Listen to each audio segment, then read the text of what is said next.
दोस्तों बहुत बड़ी खबर सामने आ रही है जहां पर महाराष्ट्र के डिप्टी सीएम अजीत पवार की प्लेन क्रैश में मौत हो गई है। जी हां, उनकी मौत हो चुकी है। क्या कुछ खबर है, क्या तस्वीरें हैं, सब पर बात करेंगे। महिमा, ये जो खबर है आखिर ये हादसा कैसे हुआ?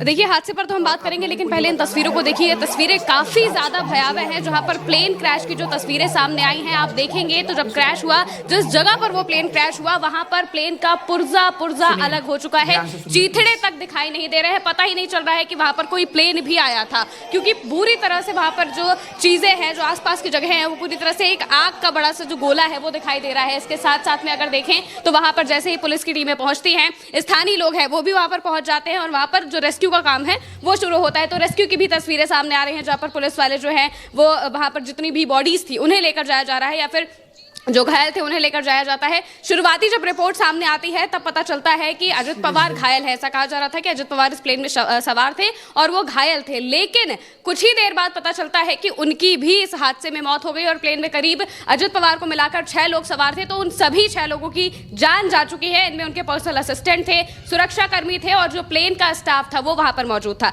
अब अगर हादसे की बात करें तो हादसा करीब 8:45 पर बारामती के एयरपोर्ट के पास हुआ। बारामती एयरपोर्ट पर वो लैंडिंग करने वाले थे, लेकिन लैंडिंग के वक्त ही कुछ दिक्कत हुई। कहा जा रहा है, शुरुआती जो रिपोर्ट सामने आ रही है उसमें ऐसा कहा जा रहा है कि विजिबिलिटी कम होने की वजह से जो पायलट है उन्हें दिखाई नहीं दिया, या फिर ऐसा कुछ हुआ जिस वजह से प्लेन गलत जगह पे लैंड होने लगा और फिर वहां पर क्रैश हो जाता है। 8:45 पर प्लेन क्रैश होता है और उसके बाद फिर जो पुलिस की टीमें हैं वो तुरंत वहां पर पहुंचती है, क्योंकि एयरपोर्ट का इलाका था तो पुलिस को वहां पर पहुंचने में बहुत ज्यादा टाइम नहीं लगा। कई रिपोर्ट तो ये भी कह रही है कि पुलिस पहले से ही उस जगह पर मौजूद थी, तो वहां पर तुरंत पुलिस वाले पहुंचते हैं, जो स्थानीय लोग हैं वो पहुंचते हैं और फिर तुरंत वहां पर जो रेस्क्यू का काम है वो शुरू किया जाता है। और किसी भी तरीके से जितने भी लोग हैं सबसे पहले उन्हें निकाला जाता है, उन्हें हॉस्पिटल पहुंचाने की कोशिश की जाती है, हॉस्पिटल पहुंचाया जाता है और इसके बाद पता चलता है कि जब हॉस्पिटल पहुंचते हैं तब जो डॉक्टर है वो क्लियर करते हैं कि अजित पवार का निधन हो चुका है। इसके साथ साथ में जो 5 लोग और थे उन सभी का निधन हो चुका है। अब तक मिली जानकारी के मुताबिक जो अजित पवार है वो चार्टर प्लेन से बारामती के लिए निकले थे। बारामती में विधान परिषद का जो चुनाव होना है तो उसको लेकर ही वो अपने पार्टी के कार्यकर्ताओं को संबोधित करने और वहां पर जो बाकी का चुनावी काम है उसको लेकर वहां पर पहुंचने वाले थे। इसी दौरान यह हादसा हो जाता है। जो डीजीसीए है, डीजीसीए ने भी इसकी प्रॉपर पुष्टि कर दी है कि अब तक 5 लोगों के, जो अजित पवार के अलावा जो 5 लोग हैं उनकी भी जान जा चुकी है और साथ ही साथ अजित पवार भी का भी निधन हो चुका है। महाराष्ट्र के पंचायत चुनाव के लिए बारामती में 4 सभाओं का जो संबोधित करने वाले थे और इसी को लेकर जो उनके कार्यकर्ता है वो एयरपोर्ट पहुंच चुके थे उन्हें रिसीव करने के लिए, लेकिन तभी पता चलता है कि उनकी जान जा चुकी है। तो वो तुरंत उस जगह पर पहुंचते हैं जहां पर प्लेन क्रैश हुआ था और इसके बाद फिर तुरंत उन्हें हॉस्पिटल लेकर जाया जाता है। जो तस्वीरें सामने आ रही हैं आप देख सकते हैं, जो एनसीपी के जो कार्यकर्ता है वो फूट कर रोते हुए नजर आ रहे हैं, काफी बिलखते हुए नजर आ रहे हैं। जो एम्बुलेंस जब वहां पर पहुंचती है तो काफी भारी संख्या में जो कार्यकर्ता है वो भी वहां पर मौजूद हो जाते हैं। जैसे ही सबको धीरे धीरे खबर पहुंचती है तो वो सब वहां पर पहुंचते हैं, हॉस्पिटल पहुंचते हैं और कुछ लोग जो उनके आवास के पास भी पहुंचते हैं और जैसे ही उनके जो परिवार वाले हैं उन्हें खबर मिलती है तो वो भी उस जगह पर जाते हैं जहां पर अजित पवार मौजूदा वक्त में दिखाई दे रहे थे। इसके अलावा जो शरद पवार हैं, सुप्रिया सुले हैं, वो दिल्ली में थे तो वो वहां से आ रहे हैं और इसके अलावा जो बाकी पार्टी के जो बड़े नेता हैं, जो बड़े लोग हैं, वो सभी वहां पर पहुंच रहे हैं ताकि अजित पवार का जो आगे का काम है वो सारी चीजें की जा सके। बिल्कुल, तो देखिए जैसे ही ये खबर सामने आई है उसके बाद प्रधानमंत्री नरेंद्र मोदी, गृह मंत्री और इसके अलावा तमाम जो राजनेता हैं वो इस पूरे मामले पर शोक जता रहे हैं, अजीत पवार को श्रद्धांजलि दे रहे हैं, परिवार को सांत्वना दे रहे हैं और परिवार से बातचीत भी कर रहे हैं। इसी बीच प्रियंका गांधी ने भी सुप्रिया सुले से बातचीत की है, जो कि अजीत पवार की चचेरी बहन है। बताया जा रहा है कि शरद पवार मुंबई में थे लेकिन सुप्रिया सुले इस वक्त दिल्ली में है और वो अब अर्जेंट फ्लाइट लेकर के पहुंच रही है बारामती, जहां पर यह हादसा हुआ है। वो अजीत पवार की कर्म भूमि कही जाती है और वहां पर ही अजीत पवार ने अपनी आखिरी सांसें ली हैं। मामले पर लगातार अपडेट जारी है, जो भी जानकारी सामने आएगी हम आप तक जरूर पहुंचाएंगे। फिलहाल के लिए इतना ही जी।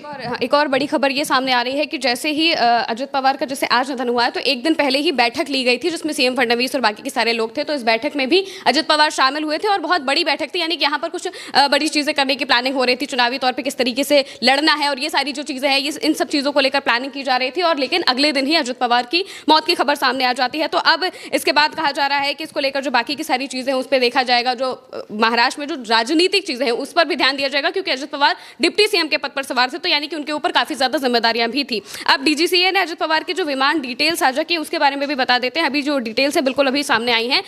जो ऑपरेटर है उनका नाम वीएसआर, जो ऑपरेटर है यानी कि जो एजेंसी है प्लेन की, क्योंकि वो प्राइवेट प्लेन था तो उन एजेंसी का नाम वीएसआर बताया जा रहा है और जो एयरक्राफ्ट का टाइप है वो लियरेज 45 बताया जा रहा है। और जहां पर यह हादसा हुआ बारामती एयरपोर्ट पर, महाराष्ट्र के उस जगह की अगर हम बात करें तो वो एयरपोर्ट के बहुत करीब का ये जो हादसा है वो बताया जा रहा है। और बारामती में एयरक्राफ्ट की जो क्रैश लैंडिंग हुई है उसमें 5 लोगों की जान जा चुकी है और इनमें दो जो मेंबर है वो क्रू के थे, यानी कि जो प्लेन का स्टाफ था वो 2 मेंबर सवार थे। इनमें एक पायलट और एक जो ऑपरेटर है उनके बारे में बताया जा रहा है।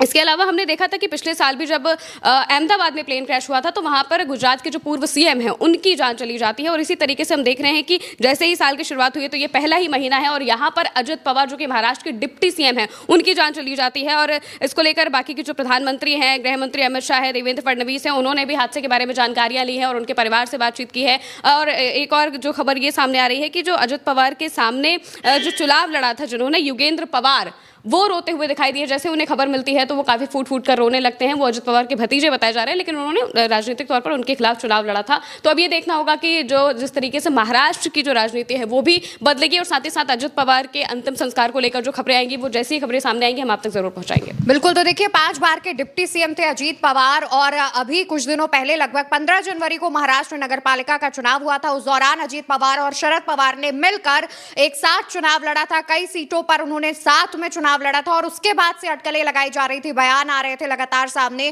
कहा यह जा रहा था कि अब एनसीपी जो 2 धड़ों में बंट गई थी तो वो वापस एक हो सकती है। शरद पवार, अजीत पवार वापस एक साथ आ सकते हैं। और उनकी बहन सुप्रिया सुले ने भी इस बात की पुष्टि कर दी थी, लेकिन उससे पहले ही ये हादसा हो जाता है, ये घटना हो जाती है जहां पर अजीत पवार अपनी जान गंवा देते हैं। मामले से जुड़ा जो भी अपडेट सामने आएगा उल्टा चश्मा यूसी आप तक जरूर पहुंचाएगा। फिलहाल के लिए इतना ही, नमस्कार।